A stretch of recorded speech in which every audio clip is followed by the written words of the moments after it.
Five players they रखे हैं ABCD participate in tournament which had three matches 1 2 3। ठीक है। Each of the five player played all the three matches in the three figures below.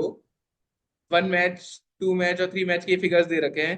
The point scored by the three highest scoring players in each of the match are mentioned along with the name of the players, and the central triangle in each figure represent the total points scored by the highest scoring players as a percentage of total points scored by all the five players put together। कर रखा है, ये set मैंने करवा रखा है। मेरे को जहां तक याद है मैंने डिस्कस कर रखा है। एनीवेज मैं एक बार फिर भी करता हूं। देखो ABCD ये सारे प्लेयर्स है। तो हर मैच का इन्होंने दो चीज दे रखी है, जैसे मैच 1, मैच 2 और मैच 3। जहां तक मुझे याद है ये सेट मैंने करवा रखा है कहीं ना कहीं। देख के लगा तो था, कंसिडरिंग के ट्रायंगल्स वगैरह देख के लगा था शायद करे हुए हैं। तो हाँ, अब जैसे देखो फर्स्ट मैच में जो टॉप थ्री बैट्समैन है वो कौन कौन है। ए AED। 48 बनाए हैं, डी 57 बनाया है, ई ने 60 बनाया है। मतलब ये जो दोनों स्कोर है ना ये लेस देन 48 है। ये बात समझ हम्म। में आई। हम्म। ठीक है। और ये जो बच्चा सेवन, ये जो इन तीनों का टोटल स्कोर कितना हुआ, 60 और 48 108, 108 हम्म। और 57 165। अरे हाँ है हाँ। ना। हाँ सर। ये मैच वन के टोटल स्कोर का 75% है। टोटल स्कोर मैच वन का जो भी रहा होगा। हाँ। इंटू 100/75 कर लेंगे सर, 165 इंटू हम्म। 155। तो ये आ रहा है 3 से और ये आ रहा है 4 से, ये आ रहा है 55 से। तो मैच वन का जो टोटल टू स्कोर था हंड्रेड 220 रन था। हाँ। हम्म। तो इसका मतलब ये जो दोनों वैल्यू मिलाकर है ना, ये कितनी हो गई अपनी। 165 हटा दो इसमें से, 35 55। इन दोनों का सम मिलाकर 55 आना चाहिए। आया समझ में लॉजिक क्या कर रहे हैं अपन। Yes sir. अब सेकंड मैच की बात करो। बी का स्कोर था 64, सी का था 55 और ई का था 49। कितना हो गया, 64 55 और 49 मिलाकर 104 168। हाँ सर। और ये 70% था इस मैच के टोटल स्कोर का। सेवन से हाँ। एक हटा 24 में इस मैच का टोटल स्कोर था 240। 40। 240 में से 168 तो ये बना चुके हैं। हम्म। तो 72 था 72। इसका और इसका मिलाकर 72 का स्कोर था। ठीक है। हम्म। तो मैं कहाँ लिखूं ये, इसको ए और इसको 72 माइनस ए लिख दो, इसको बी और इसको 55 माइनस बी लिख दो एक बार के लिए। ये ऐसा है। और इस तरह लास्ट पे चलते हैं। ए का 54, बी का 49 और डी का 44। ठीक है। हम्म। 147। 147 हो गया और ये 70% था तो टोटल स्कोर 210 आ तो जाएगा उससे। 210 आ हाँ। जाएगा उसमें से 147 गया तो अपना 63 बचा। तो एक 63। सी था तो एक 63 माइनस सी था। सी। ये मेरी टेबल कंप्लीट है। हम्म। अब इन्होंने मुझसे क्या ही पूछा होगा। पहला क्वेश्चन क्या है जैसे, What is the minimum number of points scored by D in the tournament? Scored by. D। D. D का मिनिमम बताना है। डी का हाँ। मिनिमम। ठीक है, कोशिश करते हैं। डी का मिनिमम, डी का 57 और 44 तो फिक्स है। हाँ। बात केवल ए इसका पर आके अटक रही है। ए पे क्या क्या कंडीशन है। A should be less than 72 obviously. A should be less than हाँ। 49। हाँ। तो ये तो मेरे काम का ही नहीं रहा 72 वाला तो। हम्म। और एक और बात है, 72 minus A must also be less than 49। आया ना बच्चों। हाँ। Yes sir. तो A should be greater than how much, 23। 23।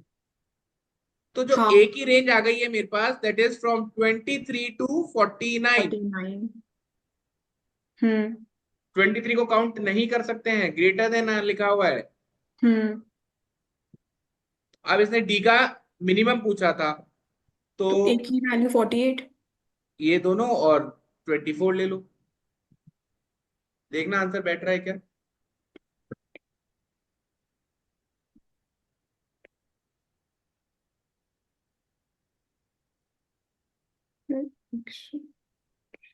Sir कितना एक सौ बैठा, छब्बीस आ रहा है आंसर। कितना आ रहा है। मतलब 125 तो अपना आ रहा है, 57 प्लस 44 प्लस 24 करके, और आंसर 126 है। तो लेकिन 57 25 क्यों लिया इन्होंने यार? 24 आ रहा था अपना तो। अरे पर सर वो दूसरी कंडीशन सेटिस्फाई नहीं होंगे हाँ ना। सर 126 लेना पड़ेगा। आप ए को 48 ले सकते हैं ना, तो 72 माइनस हाँ 48। सर डिस्टिंक्ट स्कोर्स है सबके, इसीलिए है। किसी के भी स्कोर्स रिपीट नहीं हुए हैं सर, इसीलिए। कहाँ पे बोला ये? वो लिखा है सर ना। लिखा हुआ है सर, ऊपर ऊपर की है ना, सबके मेंशन्ड अलोंग विद, सर लिखा हुआ था। हाँ, no player sir, fourth line. No player had the same number of points in a match, score the same number of point in 2 match. अच्छा अच्छा अच्छा।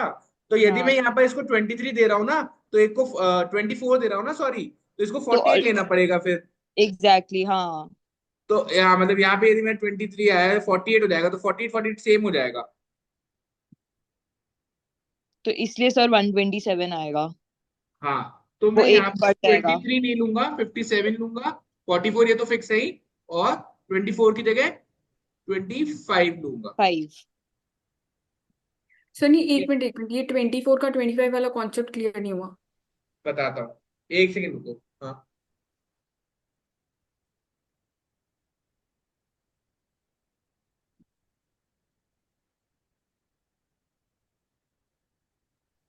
हाँ, दोबारा बताता हूँ बेटा।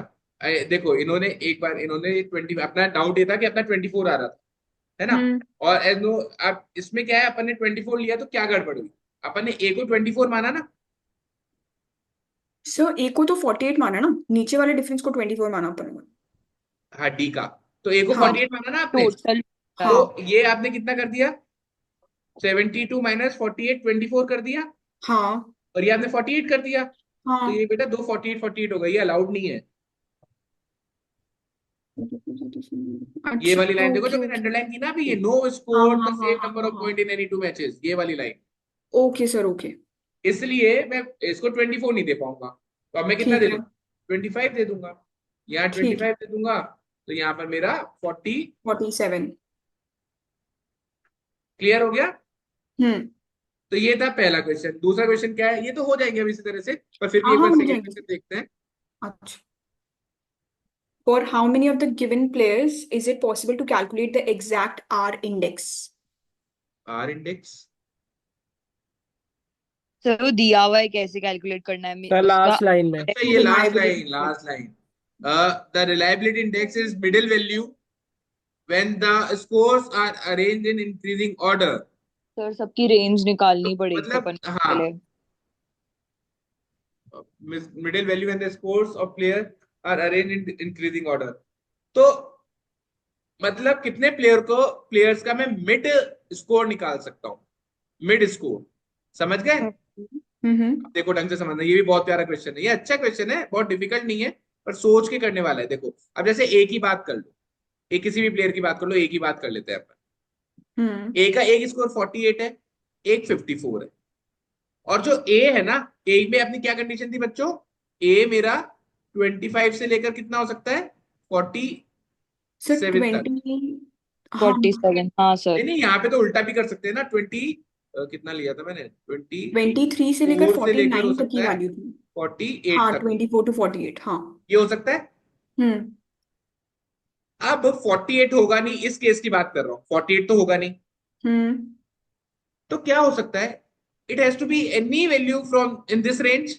23 to 40। हम्म। और ये कोई भी वैल्यू हो, ये 48 से तो पहले आ जाएगा। हाँ कुछ भी वैल्यू हो ये, चाहे ये 48 से तो पहले आएगा। हाँ हाँ। तो इसका 48। मिड वैल्यू कितना मिल गया? 40। 48। तो इसका आर इंडेक्स मुझे पता चल चल गया। गया। हम्म।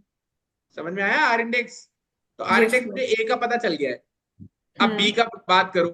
बी की बी की कंडीशन क्या है, जल्दी से देखो।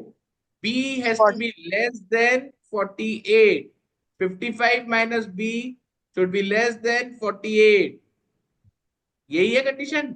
हम्म। हाँ सर। तो B should be greater than, कितना आ रहा है? 7। हम्म। तो बी 7 से लेकर 48 तक कुछ भी हो, बी का सेकंड हाईएस्ट स्कोर 49 है, थर्ड हाईएस्ट 64 रहेगा ही रहेगा। तो बी का भी आर इंडेक्स पता चल गया मुझे तो। हाँ सर। आप कुछ भी वैल्यू दो इसमें, मेरे को क्या ही मतलब है, मिड वैल्यू तो 49 ही रहेगी। तो इसका भी पता चल गया, इसका भी पता चल गया। अब सी पर आओ, समझ में तो आ रहा है ना बच्चों? का नहीं यस पता सर। लग रहा बस। अब सी का देखते हैं, सी कितना है। सी की कंडीशन है कि C should be less than 44, 63 minus C should also be less than 44, तो यहां से आ गया C should be greater than 19। तो सी का स्कोर 19 से 44 आया है। हम्म। तो लेकिन सी के तो 2 स्कूल्स अरे आने यार हैं। shit। सी पे तो बी की भी कंडीशन लगेगी। हाँ।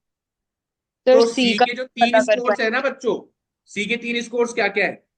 केवल एक 55 फिक्स है, हाँ। एक स्कोर 19 से 44 हो सकता है, एक स्कोर बी के क्या रेंज निकाली थी यहाँ पे प्रीवियस क्वेश्चन में, आई थिंक 7 से 48 ऐसी सर निकाली 7 थी। से 47। हाँ जो भी था लास्ट में 47 हम्म। ये हो सकता है। हम्म। तो बच्चों अब मैं कंफ्यूज हो गया, मैं यहाँ से सी को 10 भी ले सकता हूँ, यहाँ से बी को 15 भी ले सकता हूँ, और मैं यहाँ से बी को 10 भी ले सकता हूँ, यहाँ से सी को 15 भी ले सकता हूँ। तो अब मिड वैल्यू क्या आएगी? पता नहीं यार, इस केस में पता नहीं चल पा रहा कि दो वेरिएबल पे डिपेंडेंसी दे रहा था। समझ में आया? Yes sir. तो सी का मैं नहीं बता पाऊंगा। अब जल्दी से देखो डी और ई का बता पाएंगे क्या? डी की डिपेंडेंसी केवल एक वेरिएबल पे है, ए पर। ए की रेंज क्या थी अपन ने लिख रखी है, 24 से 48।